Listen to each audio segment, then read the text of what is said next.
Today I'm going to show you how to do crocodile nail art as seen in this set right here.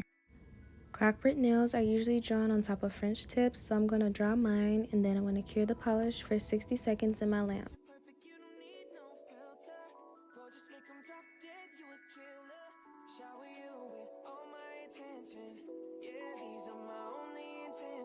Stay in the kitchen cooking up, cut your own bread. Heart full of equity or an asset. Make sure that you don't need no mentions. Yeah, these are my only intentions. Shout out to your mom and dad for making you. Staying in a vision, they did a great job raising you. When I create, you're my muse. Once I'm happy with my French tip, like I said earlier, I'm going to cure the nail for 60 seconds.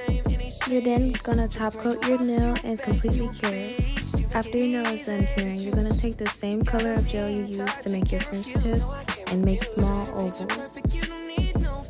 Typically you place 3 to 4 down the middle and then you make as many as you can fit on the sides. Just make sure you apply the gel pretty thick on the nail so that the croc print effect is very vibrant.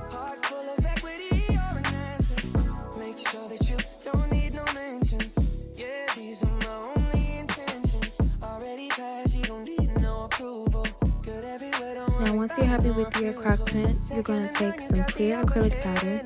I'm using Mia's Secret Clear, and you're going to dump a bunch of that on top of your wet gel and be very generous with it. Once you think you've added enough acrylic powder, tap your nail gently, put it into your lamp for 60 seconds, and then dust it off to finish. And that's as simple as this nail design is. If you have any questions, leave them in the comments and make sure to subscribe.